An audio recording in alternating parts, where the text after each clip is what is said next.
बहुत सुंदर। तो आइए हम एक आध्यात्मिक कथा के माध्यम से उस दिव्य क्षण को रचते हैं जब आदि गुरु शंकराचार्य अपने एक युवा शिष्य को सोहम और शिवोहम का रहस्य समझाते हैं। ये कथा एक आश्रम हिमालय की गोद में शांत गंगा के तट पर घटित होती है।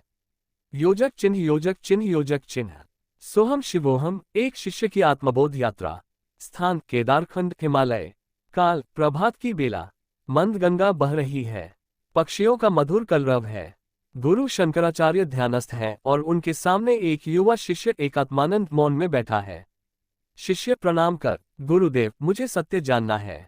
आप कहते हैं तत्त्वमसि अहम ब्रह्मास्मि सोहम, परंतु मैं ये कैसे जानूं कि मैं वही ब्रह्म हूँ। मुझे तो अपना शरीर, मन, द्वंद्व, भय यही सब अनुभव होता है। शंकराचार्य मधुर स्वर में, वत्स यही भ्रम है। तू जो कुछ अनुभव कहता है वह सब माया के पर्दे पर चलने वाला अभिनय है। पर तू अभिनेता नहीं, मंच है।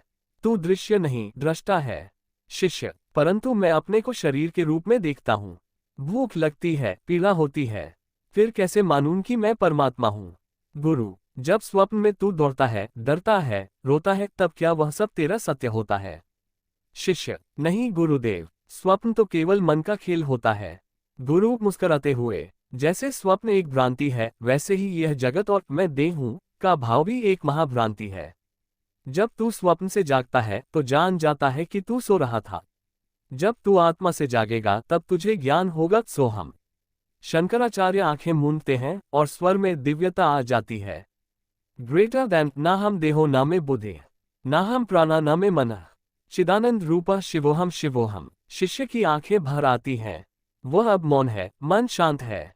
गंगा की लहरें अब उसे भीतर की प्रतीत होती हैं। गुरु धीरे से कहते हैं, वत्स तू कोई सीमित जीव नहीं। न तेरा जन्म हुआ न मरण होगा। तू वही है जो ब्रह्मा है। तू वही है जो शिव है। सांसें तेरी गवाही देती हैं, सोहम सोहम सोहम। और जब तू पूर्ण रूप से चैतन्य बन जाएगा तब गूंजेगा भीतर से शिवोहम। योजक चिन्ह योजक चिन्ह योजक चिन्ह।